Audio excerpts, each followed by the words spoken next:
दुनिया भर में उथल पुथल मची है, कुछ ना कुछ परेशानी चल रही है, जिसके पीछे का एक मेजर रीजन ग्रहों का गोचर भी है, खासकर राहु केतु का राशि परिवर्तन। आज हम बात करेंगे कि कन्या राशि यानी कि वर्गो राशि के व्यक्तियों के लिए कैसे जाने वाले हैं अगले 18 महीने।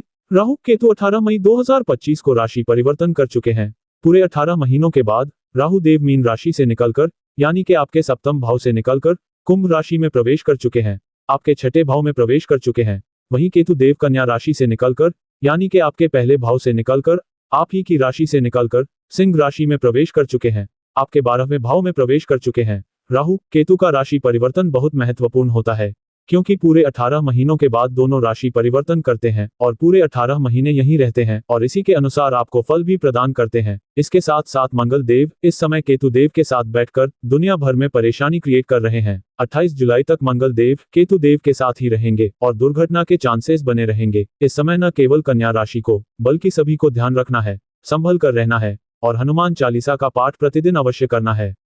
चलिए अब बात करते हैं कि राहु केतु का ये राशि परिवर्तन कन्या राशि के व्यक्तियों के जीवन में क्या फल लेकर आ रहा है। दोनों की दृष्टियां भी होती हैं, ये दृष्टि किस भाव पर पड़ेगी और क्या फल आपको मिलेगा, इसके बारे में भी हम इस वीडियो में चर्चा करेंगे। ये वीडियो आपकी चंद्र राशि पर आधारित है। वीडियो के अंत में आपको उपाय भी बताए जाएंगे। अगर आप हमसे अपनी पर्सनलाइज्ड कुंडली पर परामर्श लेना चाहते हैं तो नंबर वीडियो के डिस्क्रिप्शन में है। इस साल शनि देव ने भी परिवर्तन किया है, गुरुदेव ने भी परिवर्तन किया है और राहु केतु ने भी परिवर्तन कर लिया है, इसलिए 2025 एक बहुत ही महत्वपूर्ण साल है।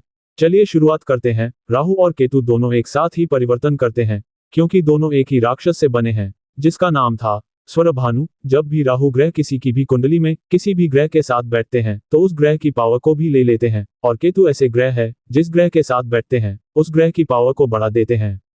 राहु कूटनीति है, रणनीति है, हार्ड वर्क नहीं है, स्मार्ट वर्क है। यदि हम आई की बात करें, सोशल मीडिया की बात करें, ऑनलाइन चीजों की बात करें तो ये सब कुछ राहु है। राहु भ्रम है, राहु इल्यूजन क्रिएट करता है। कभी कभी हम कुछ चीजों के बारे में बहुत अधिक सोचते हैं लेकिन वास्तव में ऐसी चीजें एग्जिस्ट ही नहीं करती है। राहु देव हमेशा उल्टी चाल चलते हैं, रेट्रोग्रेड रहते हैं। पहले आपके सप्तम भाव में थे और अब आपके छठे भाव में आ गए हैं। तो चलिए जानते हैं कि ये राहु देव आपको क्या फल देने वाले हैं अगले 18 महीनों तक।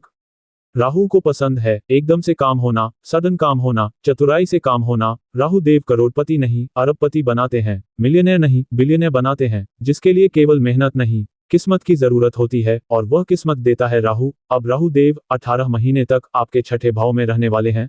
छठा भाग होता है रोग का, ऋण का, शत्रुओं का, कंपटीशन का। राहु देव जब भी तीसरे, छठे और 11वें भाव में आते हैं तो बहुत अच्छे फल देते हैं। इन 18 महीनों में जितना हो सकते कंपटीशन में पार्ट लीजिए, आपके सफल होने के पूरे योग हैं इस समय।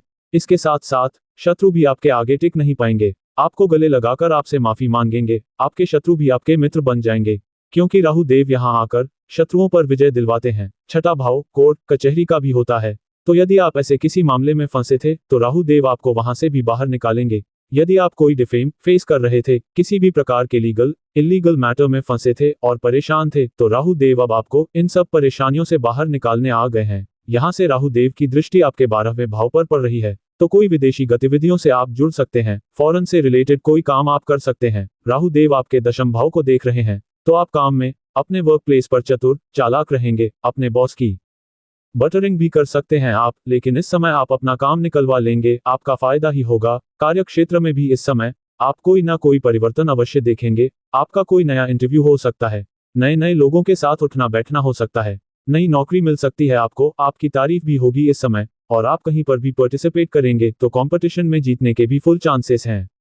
इन सब के साथ राहु देव की दृष्टि आपके दूसरे भाव पर भी पड़ रही है। यहाँ पर कभी कभी राहु देव आपकी वाणी को अनकंट्रोलेबल बना देते हैं। जल्दबाजी में व्यक्ति गलत बात भी कर देता है, गलत चीजें बोल देता है और बाद में उसे पर रिग्रेट करके माफी मांगता है, लेकिन उसका कोई फायदा नहीं होता। इसलिए इस समय आपको अपनी वाणी पर कंट्रोल रखना है, खासकर फैमिली, रिलेशन और दोस्ती यारी में।